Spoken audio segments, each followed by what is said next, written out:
नाम अर्चना तिवारी, उम्र 28 साल, रहने वाली कटनी की।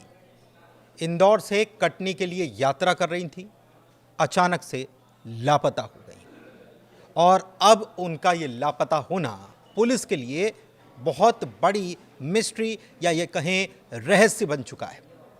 नमस्कार, स्वागत आप सभी का न्यूज़ 18 का डिजिटल प्लेटफॉर्म आप देख रहे हैं और मैं हूं आपके साथ पुनीत मिश्रा।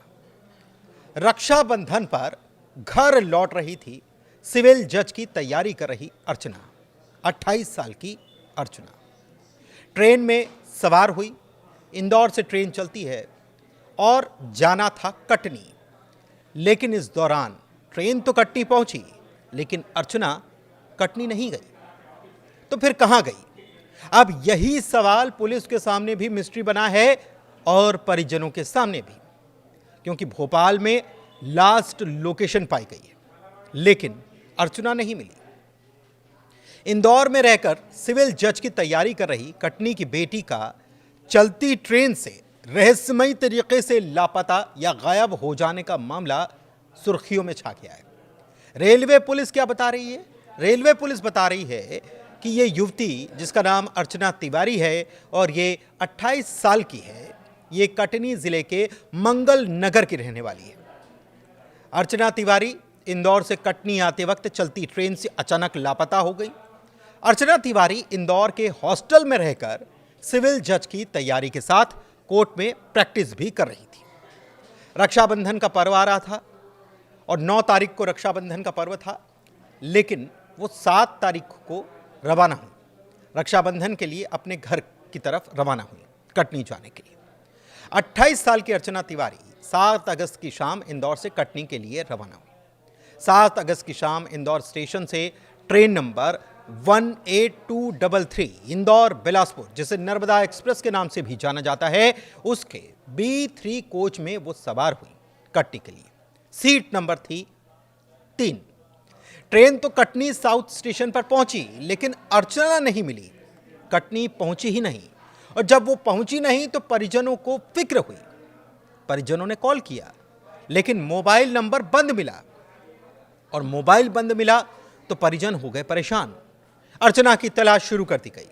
परिजनों ने फिर उमरिया जिले के रिश्तेदार से फोन किया, संपर्क किया, और तब पता चला कि अर्चना का बैग तो ट्रेन से उमरिया स्टेशन में उतार लिया गया, यानी कि उमरिया स्टेशन पर उसका बैग पहुंच गया, लेकिन अर्चना नहीं। युवती जो है अर्चना, उसके बड़े पिता बाबू प्रकाश तिवारी कटनी कोर्ट में वकील हैं और उन्होंने बताया कि अर्चना शुरू से ही पढ़ाई में होशियार थी।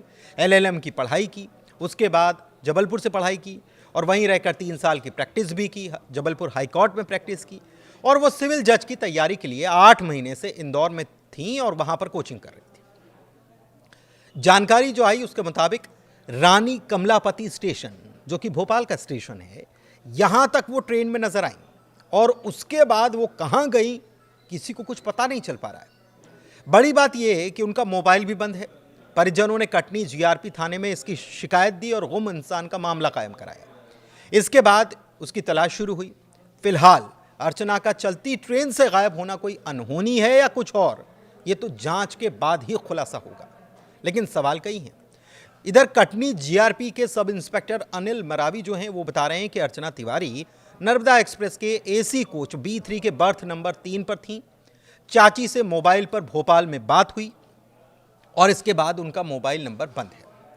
सुबह कटनी साउथ स्टेशन पर वो नहीं उतरी, उनका बैग उमरिया में रिश्तेदार ने उतारा।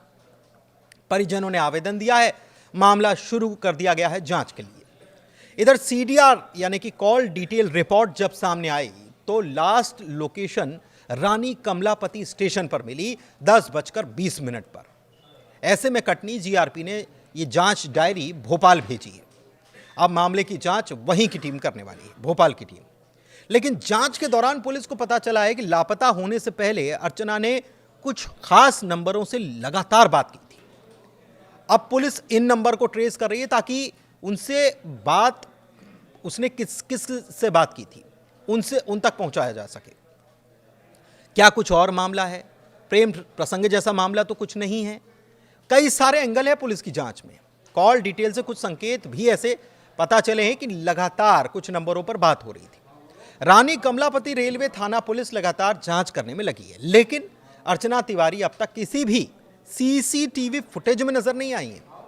लापता होने से पहले उनकी कुछ नंबरों पर जो बातचीत हुई थी, उन नंबरों का पता लगाने में लगी हुई है जीआरपी, जिनसे उनकी बात हुई थी, उनसे भी पूछताछ हो सकती है। उधर दूसरी तरफ ये मामला इंदौर से शुरू हुआ, भोपाल तक पहुंचा क्योंकि लोकेशन मिली। कटनी तक तो जाना था तो कटनी से पता चला, लेकिन इसमें एक जिला और इन्वॉल्व हो गया और वो था नर्मदापुरम जिला।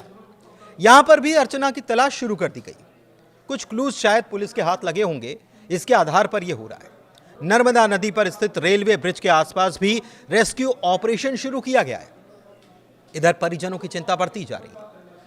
इसके अलावा जीआरपी ने इसी ट्रेन के B3 कोच यानी कि एसी कोच जो है, उसमें जो मुसाफिर यात्रा कर रहे थे, सफर कर रहे थे, उनसे भी बातचीत शुरू कर दी है। ट्रेन और दूसरे स्टेशन के सीसीटीवी भी खंगाले जा रहे हैं। पुलिस कई एंगल पर जांच कर रही है। मसलन कहीं किसी जान पहचान वाले के साथ तो वो नहीं चली गई, क्या उनके साथ कोई अनहोनी हुई, कोई हादसा हुआ, या फिर उनके साथ कोई अपराध तो नहीं घटित हुआ, क्या कोई इमरजेंसी के हालात बन गए थे जिसकी वजह से वो निकल गई और कहाँ निकली। बहुत सारे एंगल हैं।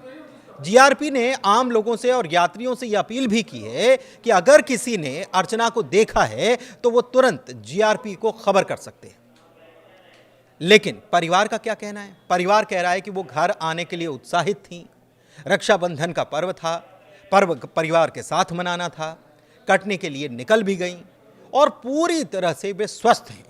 ऐसे में उनका अचानक से गायब हो जाना किसी के भी गले नहीं उतर पा रहा है। लेकिन आखिरी बार जो जानकारी आई है, चाची से बात हुई थी।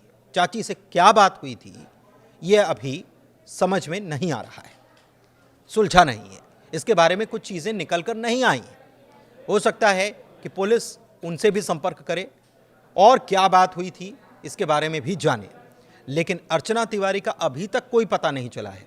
हालांकि पुलिस के हाथ कुछ अहम सुराग लगे हैं, ऐसी सूत्रों की तरफ से खबर मिल रही है। इसके आधार पर ही पुलिस की जांच आगे बढ़ रही है और ये नर्मदापुरम तक भी पहुंच चुकी है। धन्यवाद।